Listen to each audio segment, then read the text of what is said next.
Welcome to Restorers, a Water Street Mission podcast. Over these upcoming minutes, we'll be speaking with heroes in Lancaster County and beyond who are making a positive impact on men and women experiencing homelessness and poverty. Each episode, we'll speak with an expert from the community, as well as one of our own Water Street Mission staff members, to learn more about how each of them are working to make a difference locally. Without further ado, let's dive right in. Welcome to the Restorers podcast. We're excited you've joined us today. This is episode 6, and our focus today is going to be on physical health and homelessness and how they interact with each other and can complicate matters. Our guest today, we're really excited to have Dr. Chip Mershon with us from Penn State Health Cornerstone, which is located in Lidditz, not far away. Mm-hmm. So thank you so much for joining us, Chip. Oh, I'm really happy to be here, Jack. Great. And full disclosure, Chip is also a member of our board here at Water Street, the chair of our Water Street Health Services Board, and actually was integral in founding our medical clinic here. So we're grateful for all that you've done for Water Street through the years. Oh, I've been happy to. And but today we're going to look at kind of the insights that you would have, not specifically about our clinic, but about health. And how physical health factors can really impact people who are living in poverty, who are experiencing homelessness. And I want to start right there. In your experience through the years as a doctor, I'd love to hear where do you see those two things integrate, poverty and physical health, and what are some of those critical kind of intersections of those two things? Sure. I think that's a great question. So often I think people think that those who come to the mission come because they had a drug abuse problem or those sorts of things, but or alcoholism. But clearly, physical health issues is another adverse event, if you will, that brings people to the mission. And oftentimes it's a spiral or a series of events. They might have an accident, for example, a motor vehicle accident or some other kind of injury that puts them out of work. And then because they're out of work, their health insurance oftentimes was through their employment. And so they're now out of work, have a physical problem, and have no insurance. And then they can't pay their bills. They can't pay their mortgage or their rent or whatever. And so it becomes a downward spiral, which can oftentimes lead to homelessness. Right. So clearly they're very much involved, and I would say that's one of sort of the three things that causes homelessness in terms of what I see at the mission. One is obviously the addictions issues. Right. A second one is mental health issues, and a third one is some physical issue that caused that downward spiral. Yeah, and it can be a traumatic incident. It could be a diagnosis and a chronic health issue that's just makes employment or other management of other life factors that much more difficult for them. Sure. I mean, it could be the cancer diagnosis, for example, or it could be complications of diabetes or heart disease or any of a variety of things. It doesn't have to be an injury. Yeah. Although an injury is oftentimes a very abrupt and a kind of episode that triggers that spiral as well. Well, and you mentioned, the three things that in your experience are big precipitators of homelessness and people coming to a place like Water Street. I think even more nowadays, we've seen the interaction of two of those, right? So the physical health and accident. Absolutely. And addictions. I'd be curious to hear your perspective from the clinical side as a doctor looking at that and how that's exploded. It seems to, at least in my mind, in my time with Water Street, that seems to become a bigger issue is addiction to prescription drugs, leading then to addiction to illicit drugs. Sure. Yeah, I mean, those three things that I mentioned are by no means independent. They're oftentimes interwoven. Right. And yes, so for example, someone is in a car accident, has serious injuries, maybe orthopedic surgeries and so forth, gets put on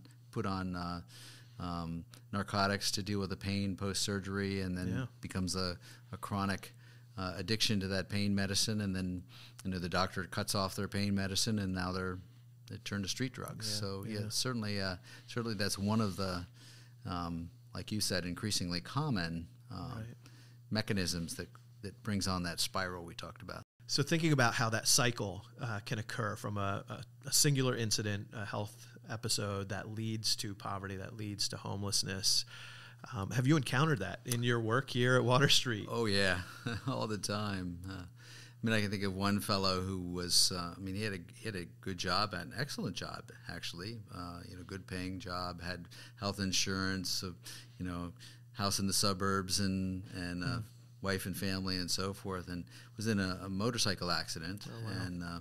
And he had severe injuries to his legs. He ended up having multiple orthopedic surgeries, and was out of work. He was out of work so long that basically he was let go. Wow. Lost his health insurance. Basically, then, like we talked about, got addicted to narcotics. Wow. And his wife left him, and then he's on the street. And so, he was. If you'd looked at him a few years before, you would have said, this guy is no risk for homelessness whatsoever. Wow. But all it takes is that one incident. In this case, it was a motorcycle accident, but right. Others were, fell off a ladder or a car accident or whatever, wow. or even just health issues that leads to that downward spiral and leads to homelessness. Yeah, and I know we've even seen episodes where it's the health of a partner.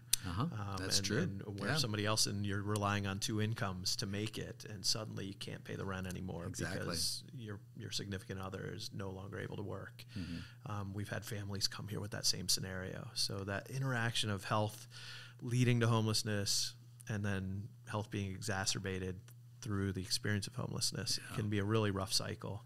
Once again, reminding us how important it is to have health care right here on campus. Right. And it, of course, then the other direction is those health problems keep them from getting a job, keep them from getting a place to live, keep them from rebuilding that social network. Yeah. That is so critical. Yeah, it can be a vicious cycle if we don't intervene and address those things. Yeah, and of course gives us the opportunity to get them on the cycle the other direction. Yeah, and I think, for many families, even that kind of toxic spiral leading to addiction, depending on your circumstances and connections, you might be able to, weather that storm. Mm-hmm. And I have close friends who have gone into rehab because of that exact kind of scenario that you described. They never ended up homeless, right? Because they had those supports in place. And we've talked about that in some of our previous episodes, that there's that relational side of it, that lacking relationships can lead those traumatic events to have so much of a greater impact and really lead to a further downward spiral. Mm-hmm. But I think it's good for us to understand that you bring poverty into the equation too, or lack of personal relationships, and then that scenario that you're describing doesn't just lead to long-term addictions issues and those problems, but literally homelessness. Yeah, you're right, and that lack of a safety net or support structure is so much of a part of it. Because if you have that support structure, you can get through it, but without it, it takes less and less to bring on the spiral, if you will. And, honestly, those kinds of events, whether it's you lose your job, you get addicted to prescription pain medicines, a lot of times what that does is tends to isolate you from some of your support network as well. You may have had it before, but perhaps you've driven them off because of the consequences of your actions, addictions, or even the events themselves. Yeah. So far we've talked about how physical health issues can lead to poverty and homelessness. There's the other aspect too of living in extreme poverty, experiencing homelessness itself can lead to health problems. Exactly. Or exacerbating existing health problems. I'm sure you've encountered that in your practice before. Can you tell us a little bit about what you've seen? Maybe even what are some of those common things that somebody who's in extreme poverty or homelessness tend to experience more than the general population? Yeah. Well, there's so many health problems that we take treatment for granted. Whether it's diabetes, for example, if you have access to the drugs, you can control your sugars, you can control the and prevent the complications of diabetes. Or affording a good diet. Affording a good diet, exactly. If you're poor, you may not have the access to the vegetables and fruits and better foods. You may be more limited in your diet choices. And of course, lack of easy access to healthcare, to physicians, to clinics, to whatever, and health insurance. Not being able to pay for it, not being able to pay for medications, not being able to pay for doctor visits. All those things add up. If you're in poverty, it can result in poor health, and then poor health makes it harder to get a job, maybe makes it impossible to get a job, and then it becomes, we're back to that spiral spins issue, around again. Yeah. Wow. So one thing chases the other. So it goes both directions. Yeah. What would you say are some of the most common health issues that seem to be exacerbated we find among our guests here at Water Street?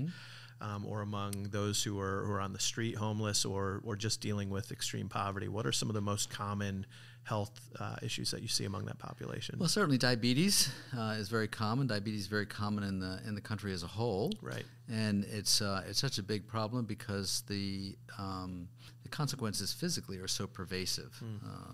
It can cause so many downstream issues in terms of physical health. So that certainly would be one.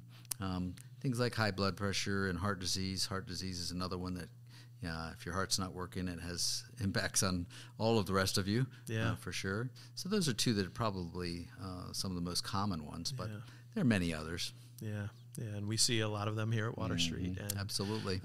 So the addition of having Water Street Health Services here on site at Water Street, a medical clinic and dental clinic, has been so important to helping our guests on this journey. And so thinking back, you were a key part of making that happen, of kind of spurring the board on to say, we really need to take this seriously. We can't just, have guests here and say, you need to deal with your health. Why don't you go find a doctor or get a new primary care physician and get this taken care of.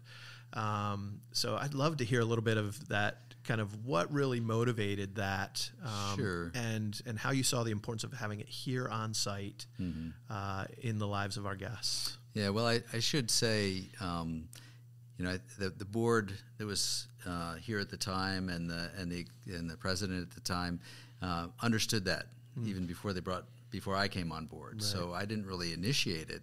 They basically said, it seems to us that there's a connection between physical health and homelessness, both directions, as we've already talked about.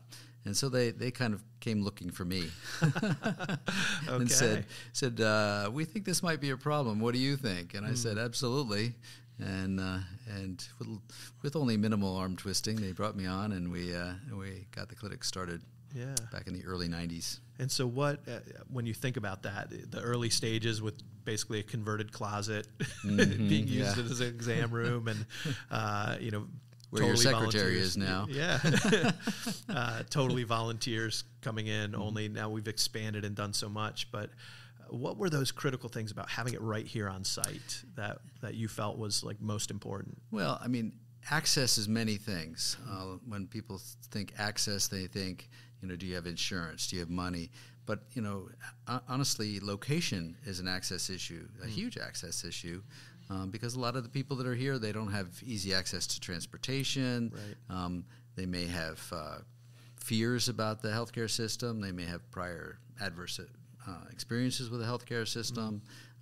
They need somebody who's here right where they are and meets them where they are with the limitations they have, and say, okay, how can we take you from there to the next step to try and move things along? So I think that access piece was critical to have it where it's available for them. Right. I know we find it can be difficult for our guests to keep appointments when it's 2 or 3 blocks away. Yeah. And we've dealt with that with some of our addiction recovery programs that we partner with some of our housing programs we partner with, just making those appointments, let alone something that might be even a little more fear-inducing around physical health. And and as we've talked, and you're of course well aware, now we're talking more and more about how can we go out to the street. How can we go under the bridges, literally, and meet them where they are, even the next step along that journey. Yeah, that's a really exciting conversation that's happening here at Water Street and also in the community. And it's been great to see Lancaster General and other health providers in the community kind of say, hey, we see the need for this as well. Yeah. And so there is actually a steering committee in the community that's talking about this right now. How do we do street medicine? How do we bring this out to those individuals who aren't even ready to come into shelter? Yeah. But we still want to come alongside of them on their health journey. And that could be the first step to transformational change in other ways. Exactly. Yeah, those backpack medics. Yeah. And I think, bringing the clinic on site again, I do want to thank you. I know others helped twist your arm into that many years ago, but I don't think it would have taken the shape and form it had without your leadership on that. Excuse me. I think that's the legacy of that as well, just the impact it's had on so many of our guests we're grateful for. And you continue to volunteer on a regular basis. Yep, I came here from the clinic this afternoon. Right, and so we love that. We really appreciate your help in all that you've done to help get it started and keep it going.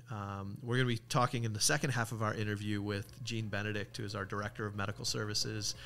She's a nurse who's been with us for many years and worked alongside you in this project.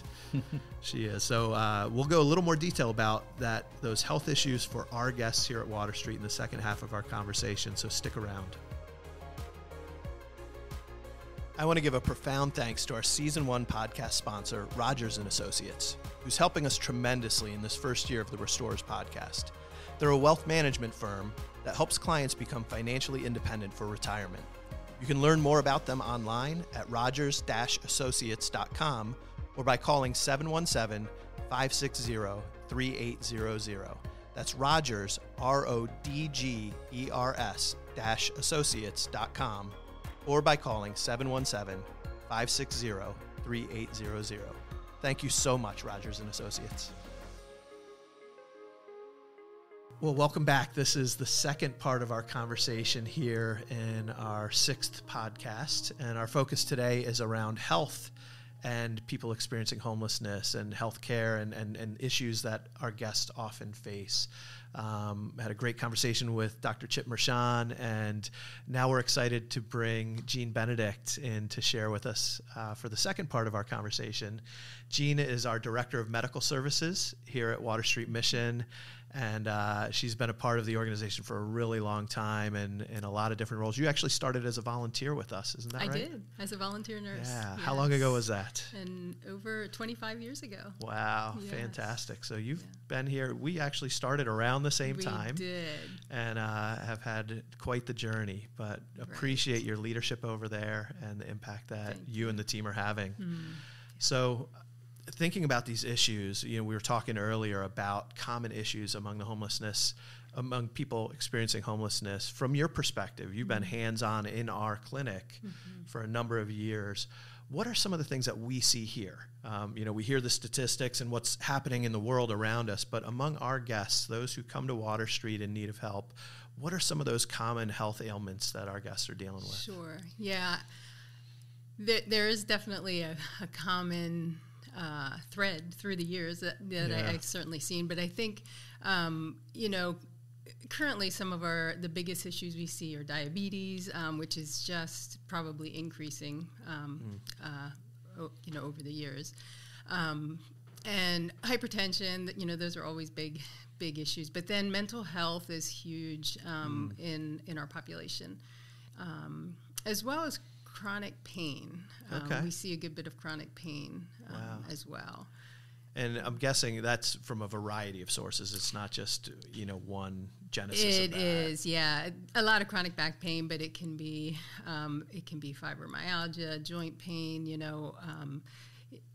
just a lot of different chronic issues. I'm going to venture something here, too. I wonder, is there...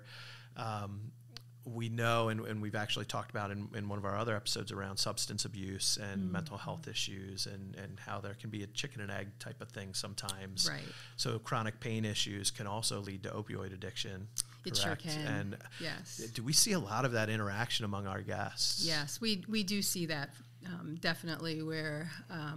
you don't always know which came first, but there can definitely be we see a lot of that connection. And how do we kind of try to identify and address? Because if we have somebody who's in recovery, who's working to manage their addictions and get to a better place with that, yet they still have chronic pain, I'm guessing having a medical clinic on site is helpful.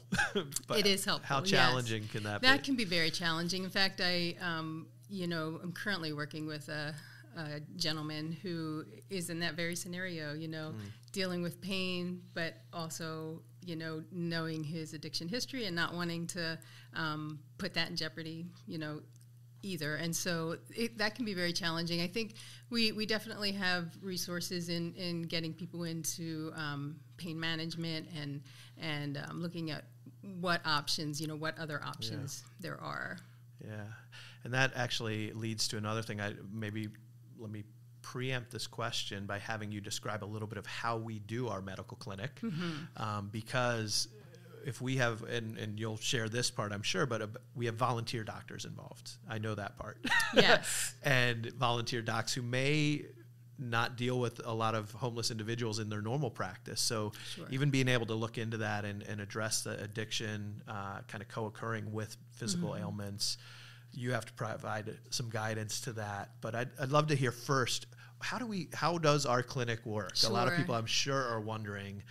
We don't have a staff of physicians that we've hired, but we do have a director who oversees a lot of great work. So how do our clinics work? Yeah, so we do have a broad volunteer team that we work with. We have a small staff and then a big volunteer team, which has been wonderful. So all of our providers, our physicians, nurse practitioners are volunteer. We run clinics in 3-hour sessions so that it's easier for people to come in and volunteer. Right. And we always have at least one staff nurse on running the clinic. And that kind of speaks to what you had mentioned.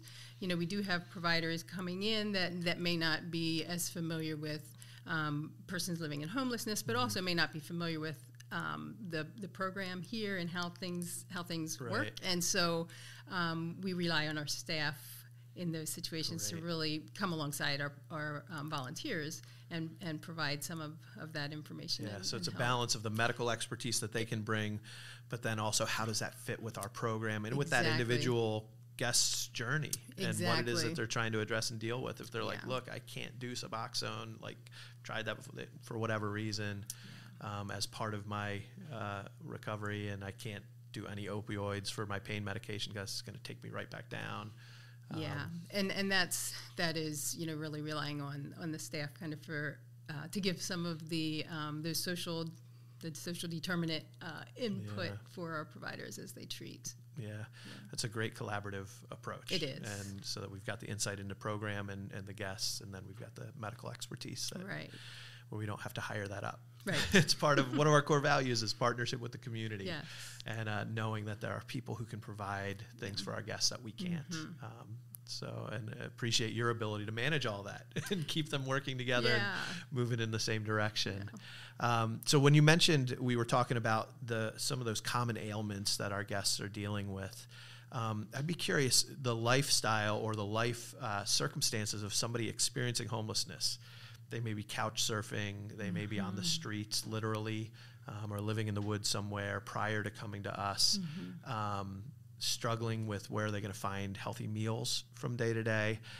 How do those contribute? Are any of those health ailments that we see that are common, are they exacerbated by that lifestyle? Yes. Probably the wrong word to use, but that way of having to live life for that season, how much does that make those conditions worse or even contribute to their onset with hypertension, with diabetes? Yeah, it certainly contributes. And I think there's a lot of those barriers that can lead, and just take diabetes for example. So someone who's living in homelessness may not have consistent access to meals or to healthy options. They may not have even supportive relationships around them, even in trying to make decisions about their health. They may have barriers to communication and transportation and getting to appointments. And so I think what we see a lot of times is some of these health conditions go either undiagnosed or untreated for quite some period of time, perhaps while they're living in homelessness. And so when when they come in to the clinic, sometimes there's just been things that certainly have been exacerbated. We have A1Cs that are through the roof for diabetics who just haven't been able to engage care for multiple reasons. Do most of the guests know their conditions before they come in, or is it kind of sometimes an undiagnosed and it not just untreated, but they didn't even know they had it? Yes, it's definitely both. So we definitely, there are undiagnosed, diabetes is one, and prediabetes that is found not uncommonly. And I'm guessing, that, and we talked about this in an earlier podcast, I think around mental health, but that survival mode when you're on the street. So your priority when you're on the street isn't necessarily what's the healthiest food that I can eat in light of my condition. It's where can I get something to eat? Right. And I know we've even had that conversation on site here in our dining hall around, wait a minute, why are we serving so many carbs and so many sugar-filled things? Like when a huge percentage of our guests are diabetic or borderline diabetic, and yet, and the great thing is it has changed how we approach our meal service here. Right, it has. Yeah, and a lot of that goes to conversations with our medical team and learning from you guys. So that's been a great addition here. I think one of the other pieces of the journey I'd love to hear from you is our guests who are with us, whether they're in shelter or they've taken that step to choose our residential track. Oftentimes they're dealing with really difficult issues of kind of getting to the roots of dysfunction that have led them to be homeless. But if they're not feeling well, if things just aren't right physically, that affects their willingness to move forward and address stuff. How have you seen that play out with our team, and how does that play into the importance of having a clinic right on site? Yeah, so health has a huge impact, as someone is dealing with, a lot of their issues maybe that led to homelessness or looking at those things. What I've seen in working with guests, someone who's experiencing chronic pain and they're struggling even to sit long enough to be in a class, or, struggling to get around campus, and those things, are primary in their mind and life right then, because they affect their daily life so much.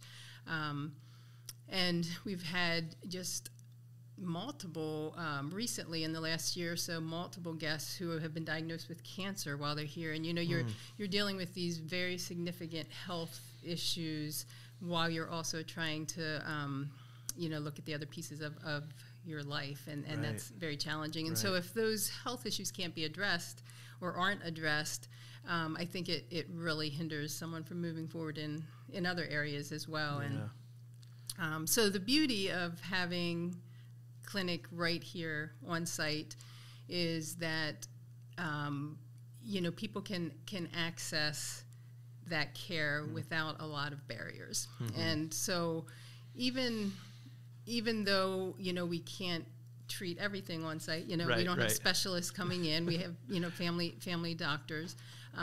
It's a great place for them to start. And get connected for care, and then we can do referrals. But walking across campus to the clinic is a lot less overwhelming than trying to figure out how you're going to get somewhere else in town, especially when you have a lot of other things. And I know we run into that with our guests with all kinds of services, let alone medical care, but like whether it's addiction services, whether it's, getting a social security card, any kind of social service, that distance from here to there often feels like an insurmountable barrier to them. And so the clinic being here to start that journey with them, even if we have to refer out.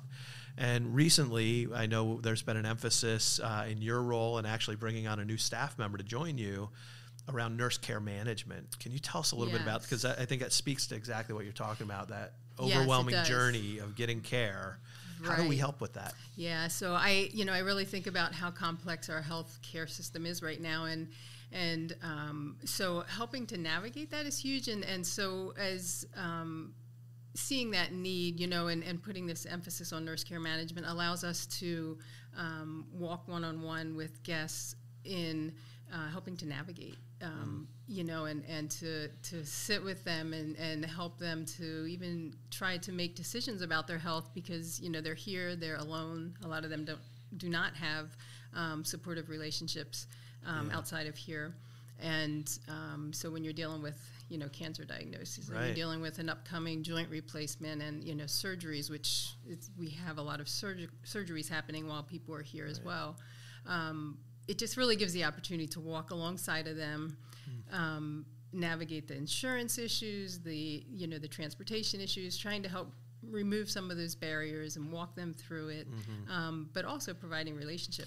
Yeah, I was going to say, I'm guessing the relationship piece of that can almost be bigger it in is. their mind. I believe it. We may know that some things behind the scenes that we're able to do to help, but to them, it's just that presence. I know I've heard that specifically from some of our guests, like just how valuable it is to have you and Hannah to walk with them on that journey. And know they're not alone. Right. That's so huge. And the other side of that, too, is you're able to provide information back to our team. Right. That's helping them on their residential journey to understand here's what they're really going through. And without disclosing anything that would be inappropriate or confidential, but to just let them, look, this is the journey this individual's on. Right. This class might be hard for them right now, or these expectations might be, you need to take those off the table. And so it can be collaboration between our medical ministry and our residential ministry to make sure we're caring for the person well. It is. That's I think, a really important piece. Yeah. Just that teamwork of working together. Cool. Yeah. How have you seen, I'd love to hear if it's a specific story or just in general, how have you seen the medical care that we've been able to provide lead to a sense of hope that maybe wasn't there? Because I know many of our guests come in and just they feel overwhelmed by the moment. They feel overwhelmed by everything in front of them. Even if they're beginning to choose to move forward, that lack of hope can be really hard, especially when you're dealing with my body doesn't feel right. I'm in pain all the time, or I have this diagnosis that I just don't know what's going to happen.